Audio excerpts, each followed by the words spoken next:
Ladies and gentlemen, does Sony and their bouncing baby, the PS4, be warned the PS4 doesn't actually bounce if you throw it, deserve the praise given to it by critics, members of the press, and most importantly and influentially, gamers?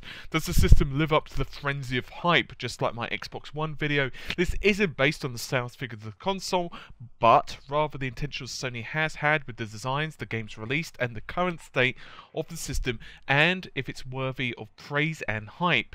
Since Sony markets the PS4 as the most powerful games console, let's start there, shall we? Sure, launch games look fairly impressive, Shadowfall and Infamous are noticeable improvements over last gen for instance, but I mentally still find myself adding a huge blinking caveat in my head which reads, looks good for a console, despite the fact that Sony fans happily smack Microsoft in the chops. For each 900p or 30fps game announced for the Xbox One, Sony's record is not blemish free. Ready at Dawn, their 30fps is more cinematic comments, and I suppose while the game is technically 1080p, rendering a third of the fucking image as black bars for artistic direction is doing the GPU more than a few favours. 1080p/60 does require 4 times the GPU power as 720p/30fps after all. Their own development studios have singled the CPU to being a major limiting factor, and with 8GB of RAM, 5 of which usable for developers, though Sony may increase that, 6 of the 8 low-power CPU cores available to developers, and 1.84 teraflops of GPU compute power, the specs do start feeling a little flat. PCs now have 6 teraflops on high-end single cards, and new GPUs are on the way, likely making 5 to 6 teraflops on medium-performing cards within a year, but at least we don't have the hidden magical GPU unicorn story with the PS4, unlike a certain competitor. Sony have done a great job making the PS4 easy to develop for. Unified memory allows for compute to be done easier, helping make up for the somewhat lacking CPU power, and allows devs to decide how to split up the available RAM.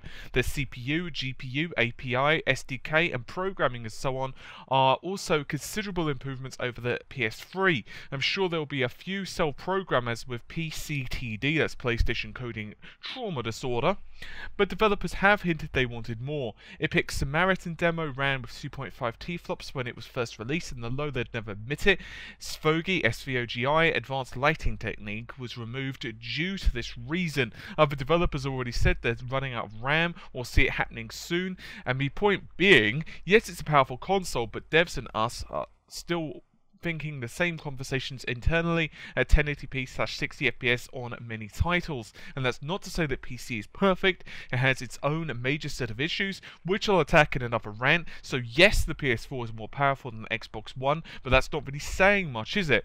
Oh, and while it's a petty point, loading times are still so long that you could stew in your own sodding rage after you die with a boss battle for the 3rd time. Approaching a minute's long loading on next generation is frankly awful. Thank fuck you can switch the hard drive unlike the Xbox One. Well, actually you can. I need to do tests on a standard system, so the PS4 doesn't get advantages in loading times for comparisons. And no, I'm not bitter, why do you ask?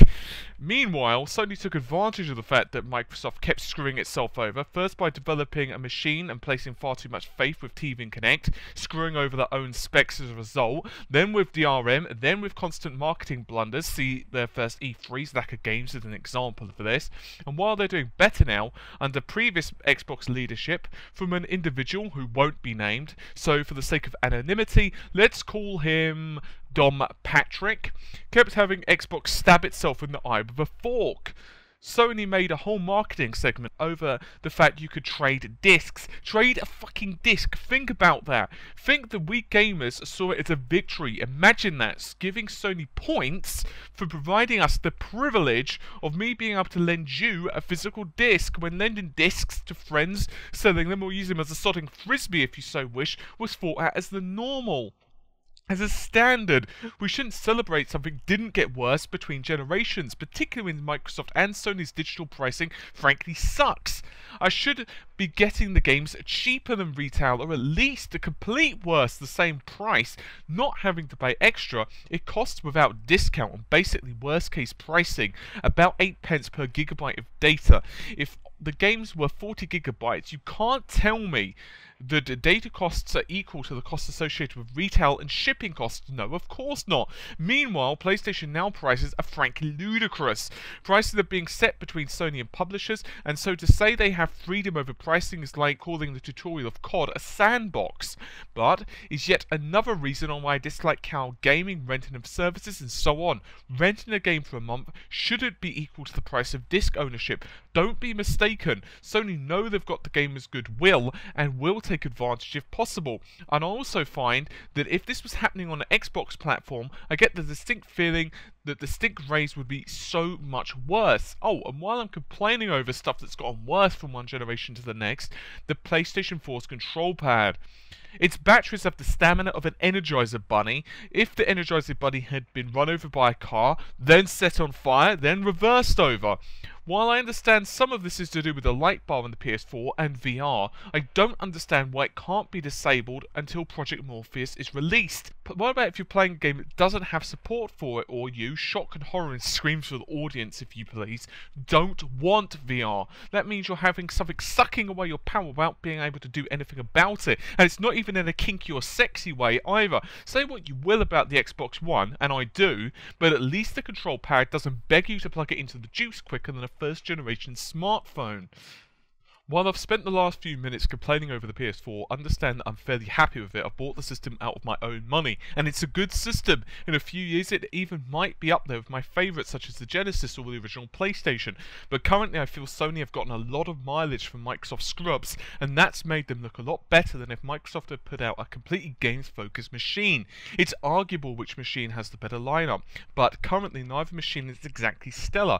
Both systems are fraught with launch day delays, and despite viewers regularly asking which system was the best when it was launched, I just found it hard to recommend either. Neither system offered killer launch games, a problem many consoles suffer, with the odd exception, and even now we're just starting to get into the full swing of things. Sony's machine is good, a solid console. It's not as powerful as we, both gamers and developers, had hoped, but given its RRP, it's the best we could have hoped for.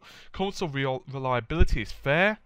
I've had a few friends about the issues, but not as bad as the original PS3 or Xbox 360, and online for the most part is solid, once again assuming Sony don't forget to update its antivirus and can refrain from running to the all you want porn exe on its servers. But at least Sony have provided a good environment for indies, and arguable in many ways for the consumer. At least we have a current system, unlike Steam, where we don't fear indie games have huge bugs in them. If you are yet to buy either a PS4 or an Xbox One, my advice remains the same. Don't look at the marketing hypes around either machine or focus on a few pixels, but instead on the exclusive game and infrastructure as a whole. Frankly, neither system is perfect, but they're both getting much better. Hopefully you've enjoyed the video. I'll see you soon. Take care, and bye for now.